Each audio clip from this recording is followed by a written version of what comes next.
Hello everyone, ang topic natin ngayon is about Q magnification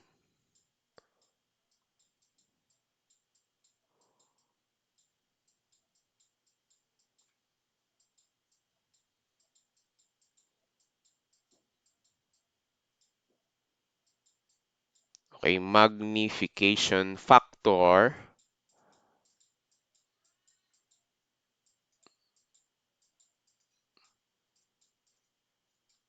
of resonant circuit.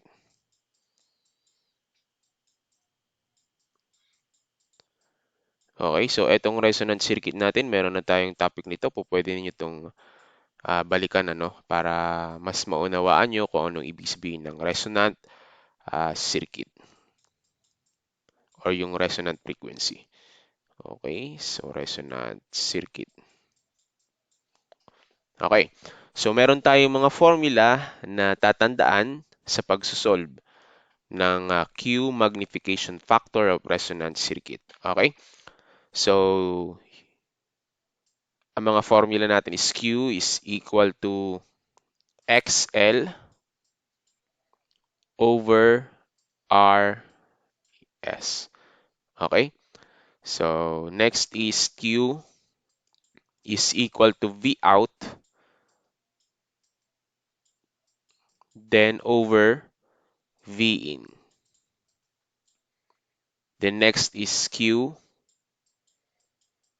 is equal to Z equivalent over XL. Okay? So, yung ating Q is for the figure of merit. Tandaan nyo yan, figure of uh, merit.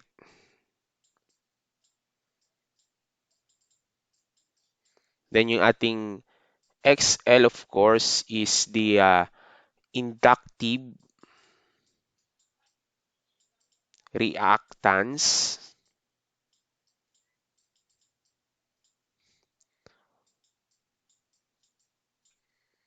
in ohms at the resonant frequency. So, okay. So, ito ay ohms. In ohms, of course, yung unit natin ng inductance, ng reactance natin is ohms. So, at the resonant frequency. So, at the resonant frequency. Okay? For the RS, okay, so in ohms din yan. So, resistance,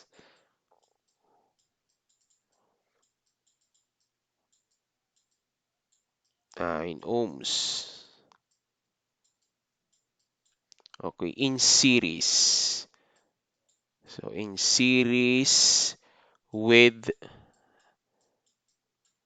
XL. Okay? So, next is V out.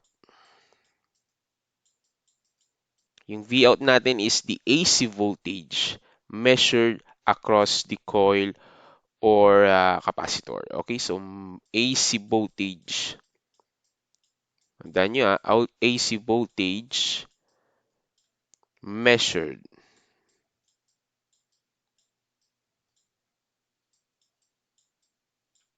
across the coil. Tandaan nyo, the coil or the capacitor. Coil or capacitor. Yan, voltage out. Okay, so yung in natin is simply the generator voltage. Of course, ito yung pinaka-source. So, ito yung generator voltage natin. So, generator kasi AC. Okay, so AC source. Okay, so next is yung ating ZEQ. Yan ay impedance across parallel resonance circuit. Okay, impedance.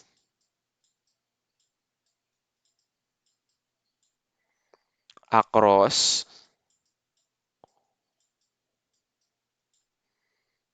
parallel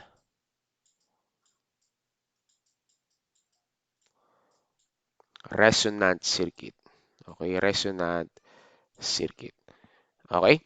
So, ito, formula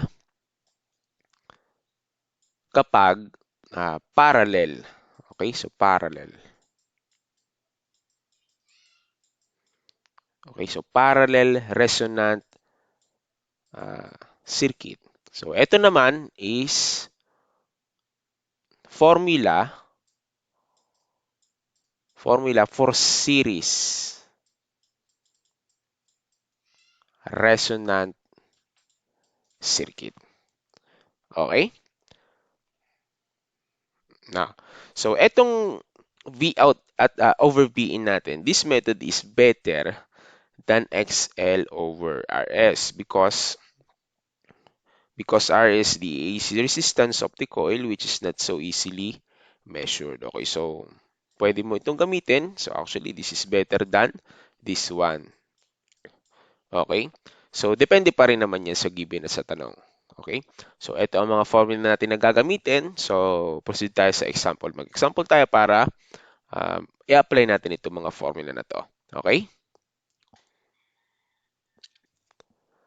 Okay, so sa example natin, a series resonant circuit at zero point 0.4 megahertz develops 100 millivolts across a 250 microhenry sa ating L. Okay, so sa coil natin with a 2 millivolts input. Okay, so calculate yung Q.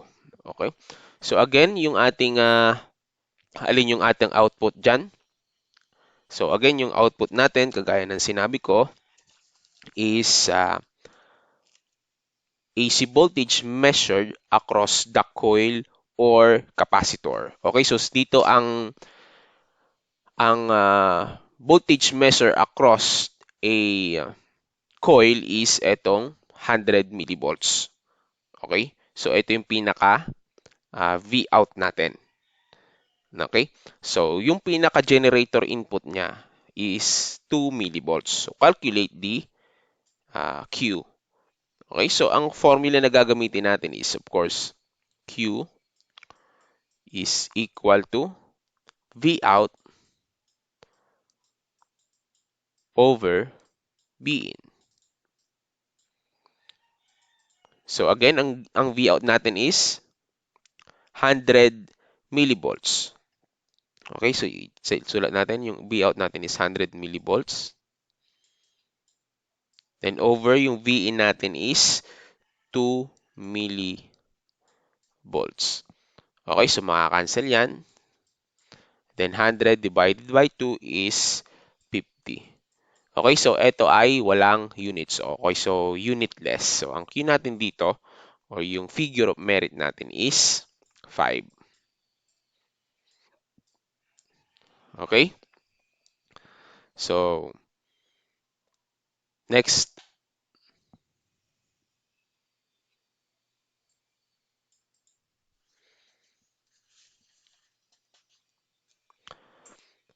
Sorry. Ang figure of merit natin dito is 50. Okay, so 100 divided by 2 is 50. Okay, so 50 ang ating Q. Okay, so next, number 2. Okay, so sa next natin is a parallel LC circuit tuned to 200 kilohertz with a 350 um, microhenry yung sa ating inductance has a measured equivalent impedance of 17,600 ohms. So calculate the Q. Okay? So a parallel LC circuits tuned to 200 kilohertz. Okay? So ang hinanap is Q. So since ito ay parallel circuit, ang formula natin is Q is equal to Z equivalent over XL. Okay?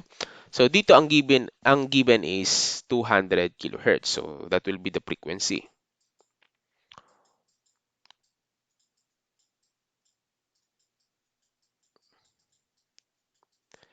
Now, next is with a 350 microhenry. So yung L natin. So that will be the L. So 350 microhenry has a measured equivalent impedance of 17,600. Okay? So calculate the Q. So dito is, kung mapapansin nyo, wala yung value ng XL. So pero pwede natin siyang masolve, no? So gamit itong frequency and then L. So kasi ang formula ng XL is 2, 2 pi FL.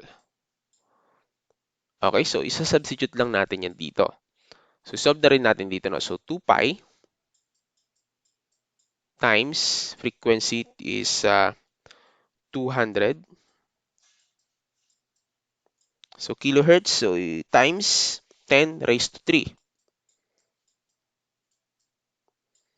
times yung ating 350 micro.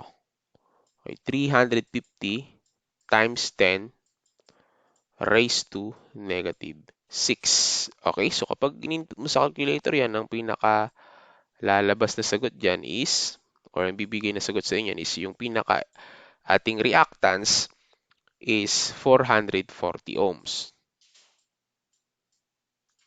Okay? So, meron na tayong XL. So, pwede natin i-substitute. So, 17,600 ohms over yung ating XL na 440.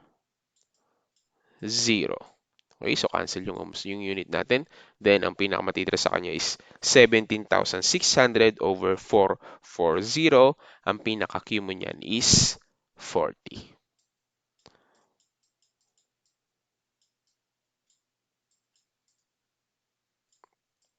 Okay? So, yun. So, ganun lang paggamit na nun. Tatandaan nyo lang pinaka formula natin, yung tatlo. So, kaya lang ito ang pinaka mas better, ano. Yan. Ito yung for series natin at itong isa is for parallel. Okay, so yun. So, kung meron kayong mga gustong itanong, kung meron kayong gustong i-suggest, comment, pwede kayong mag-comment sa ating pinaka-comment box.